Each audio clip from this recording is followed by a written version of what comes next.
risk have indicated needs to happen. But his attitude seems no different than it was late September when you talked.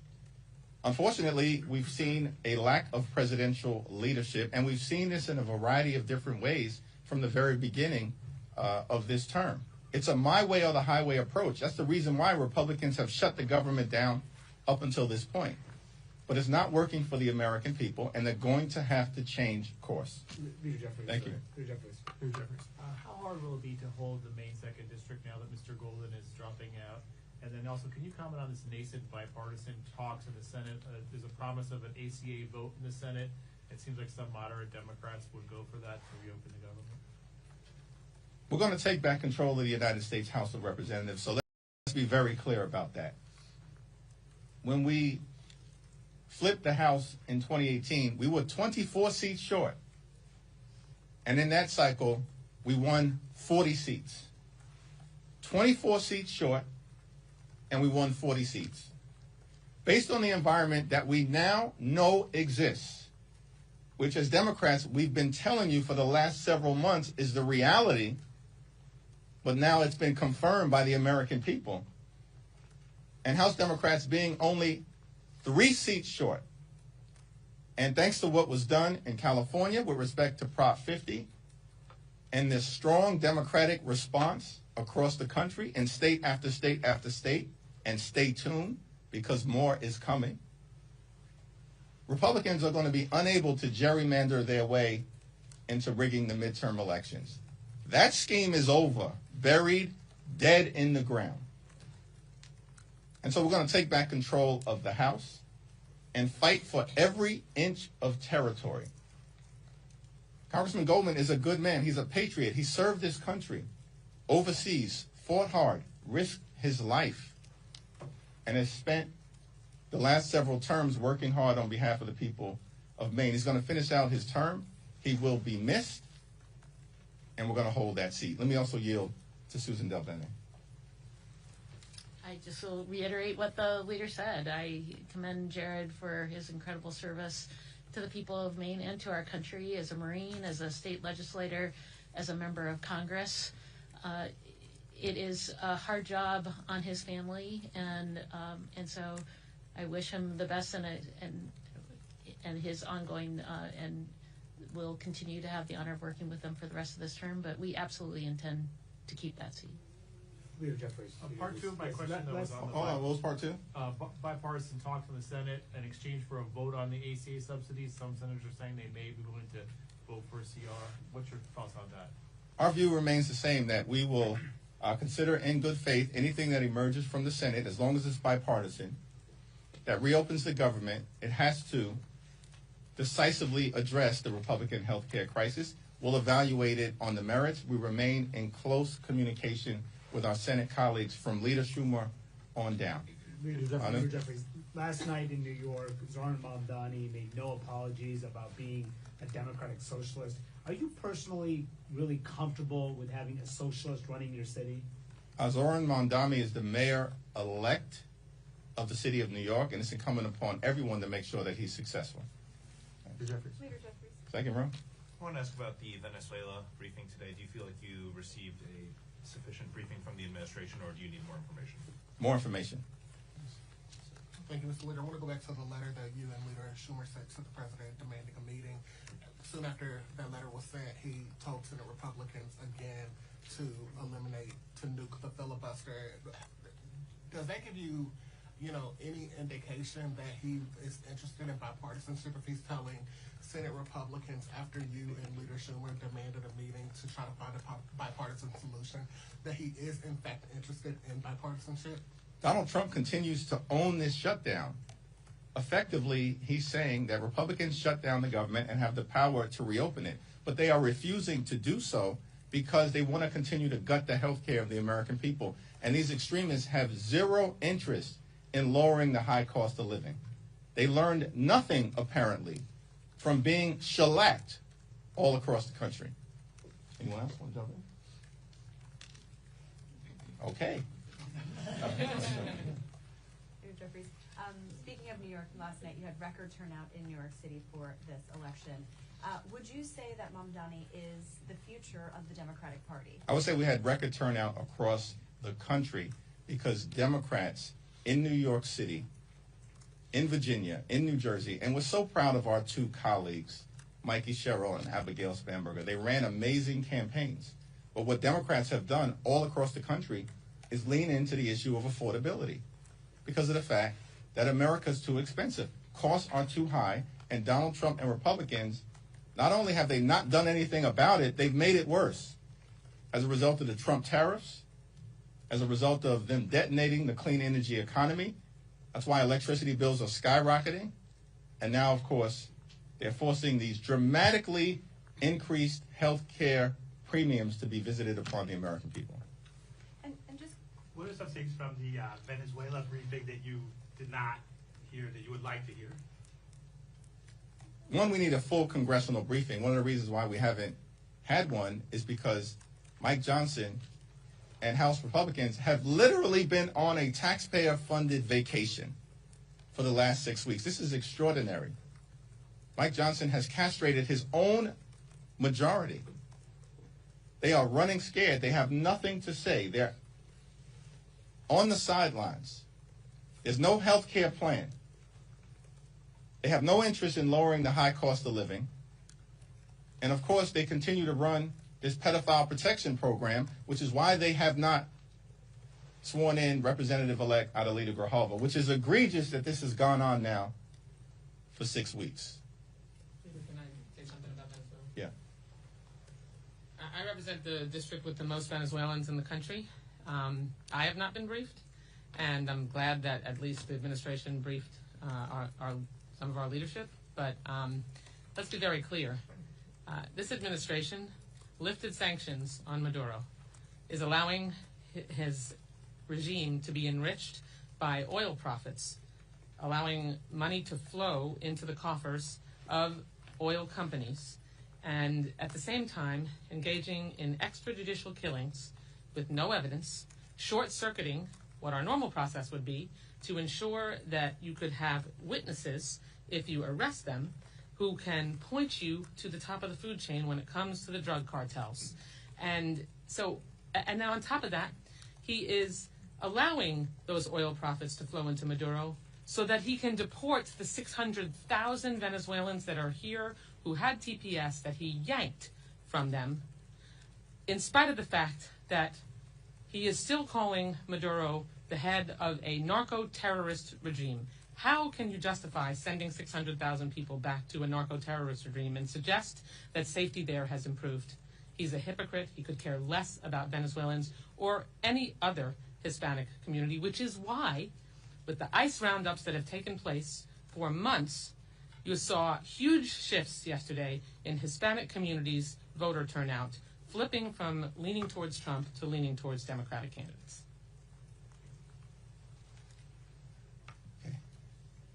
Thank you, Mr. Leader. You were talking about Mamdani and the support that he needs to be successful. What does he need to do in order to be considered a success for Democrats? Well, this is about the city of New York. Everybody who finds themselves in a position of significance needs to govern in a manner that improves the quality of life of the people that they're privileged to represent on issues related to affordability and public safety being right at the top of the list. Leader Jeffries, thank you. Several Republicans today have suggested that as a result of the election results last night, Democrats might feel emboldened and maybe less willing to work in a bipartisan way to end the shutdown. Your response to that? We've continued to make the point, and I want to yield to Catherine and Pete and acknowledge that Stephen Horsford has joined us as well. We continue to make the point that we want to sit down with our colleagues on the other side of the aisle, are willing to do it anytime, any place. What are they afraid of? Why are they continuing to be in hiding, unwilling to engage, after being repudiated all across the country? And yet the first thing that Leader Schumer and I did earlier today was to say to President Trump, we're willing to sit down, find a bipartisan path forward, reopen the government, decisively deal with the Republican health care crisis, and actually address the issues of importance to the American people. one of the reasons why Republicans were so decisively defeated all across America yesterday is because their policies have been a complete and total failure. They lied to the American people. They said they were going to focus on making life more affordable and have done the exact opposite. America is now more expensive because of Donald Trump, House and Senate Republicans. All they've done is to focus on massive tax breaks for their billionaire donors and made those tax breaks permanent.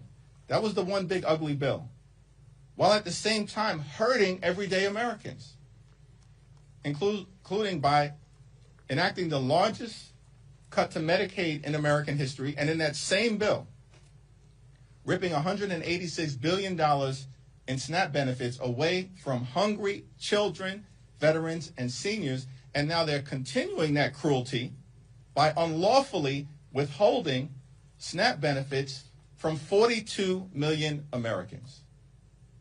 The American people understand that Republicans have failed them in record speed. And that's why they're moving in a different direction. Yeah. I have to say that comment, I mean, I just don't know how they wake up each morning and come up with sort of a new low.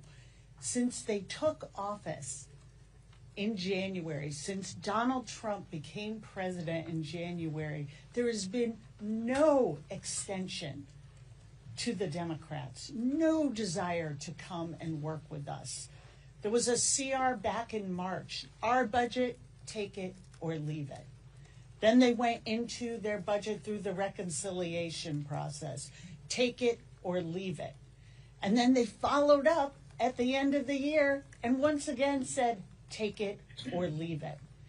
And what we are saying is no to this extreme agenda, that we are not going to sit by when they say our job is going to be to lower costs on day one, and everything they have done in a completely partisan way has made life harder and more expensive for the American people. And this bargain that they have cooked up, that they are going to take Medicare and Medicaid and the ACA tax credits and veterans benefits and medical research in this country and the SNAP program and cut them in order to pay for permanent tax cuts for the very wealthiest. It is outrageous. And where are they? How would they even know what a negotiation looks like? We've been sitting, waiting for them to come back to Washington, and they simply refuse. We are here. We understand that we need to end this shutdown, and we have been shouting from the rooftops. And now we have been joined by a chorus of American voters who are saying this is not the way forward. We are the ones that matter, not your billionaire donors, not the ballroom off the East Wing, not renovating a bathroom in the White House or throwing a Great Gatsby party during a shutdown. It is about us. And when 60% of American households can't afford the basics, it is long past time they come and work with Democrats. We understand they control the House, the Senate, and the White House. That's how we got into this shutdown. That is their choice. But we stand ready to negotiate. But you can't negotiate without a partner. So I hope that comment is an indication that they are willing to take in what the American people told them last night and finally come to the table. Democrats' position is unchanged. We want Republicans to come back to town. We want to reopen government. We want the president to directly engage. And the reason why Leader Jeffries and Leader Schumer are asking is very clear. Mike Johnson is proven untrustworthy because he's walked away from deals, bipartisan deals in the past. So it's imperative to go directly to the president because Republicans control this shutdown. They control the levers of the House and the Senate. But even President Trump now acknowledges that this shutdown may not be the right strategy. So it isn't Democrats who are changing our position. That's a question for Speaker Johnson and Donald Trump. They need to get on the same page. Is the shutdown helpful or harmful to their position? We just don't know. But it's clear that the president believes that the shutdown played a role in their electoral losses last evening. We have been very clear. This is about the American people. This is about the affordability crisis that they face. That was the same comments that we said last week and 2 days ago, as we're saying today. Republicans need to come to the table. They need to reopen government. The only way to do that, we feel, is direct discussions with the president, who clearly feels the pinch of the shutdown and thinks that Republicans have gone down the wrong path. Third row. Thanks, Leader. Secretary Duffy just announced a 10% cut in flights across 40 major U.S. airports due to staffing shortages. Any reaction to that, and how it will affect travelers throughout the rest of the shutdown? Donald Trump, House and Senate Republicans need to come to the table so we can reopen the government, enact a bipartisan spending agreement, and decisively address the Republican health care crisis. That includes hospitals, nursing homes, and community-based health centers closing all across America as a result of Republican policies that are putting the health and well-being and safety of the American people in jeopardy. Fellow Speaker, so, sorry, Mr. Jeffries. That's all right. I like the way you said it the first time. So, obviously, Democrats have gained quite a bit of momentum from last night, winning major elections. How do you carry that momentum even as the shutdown continues and people continue to be hurt by it? Well, we are laser focused on reopening the government, on finding a bipartisan path forward, and addressing the issues that the American people have clearly indicated they want addressed, such as lowering the high cost of living and fixing our broken healthcare system, while delivering a country that actually puts working class Americans, middle class Americans, and everyday Americans first, as distinguished from what Republicans have done, which is to prioritize solely their big donors, the wealthy, the well-off, and the well-connected. I don't know, Stephen, if you want to jump in, or Lauren. We're in a spread the love kind of mood today. Well, I would just say it's really clear to me that the results of the election yesterday prove that Donald Trump's agenda is broadly unpopular. His approval numbers show that he's incredibly weak. He's lost. You know, where I'm from, we call that a loser. Democrats, Team Blue, won. And we are here inviting the president to come back to the negotiating table. I think that that's something that the American people would broadly support. It's certainly a winning position, and we're very excited for the midterm elections next November. So, I'll just add that what Leader Jeffries has really helped to ensure that the House Democratic Caucus stays focused on are the people that we serve. Not the politics of Washington or the partisanships of the fight here in Congress, but the real life impact of the reckless way that the Republicans have approached this healthcare crisis that we warned them about from the beginning of this year when they were pushing forward on their big ugly bill to give tax breaks to the very wealthy. We warned them then that they were providing no relief to middle class families in order to keep their health care. We warned them that when they cut $168 billion out of the nutrition assistance program, that it was going to come back to bite them, because it's not just the beneficiaries of SNAP, but it's the local grocery stores who are now losing the economic impact of those dollars. And all the while, this administration has shown us that this has been their plan all along. Cruelty is their plan. And that is their approach. Leader Jeffries has a different approach, and that's one centered on the people and making sure that we stay focused on what it is we're fighting for, and it's the American people and their ability to afford their health care, their groceries, and the ability to get ahead and not to fall behind. Second row.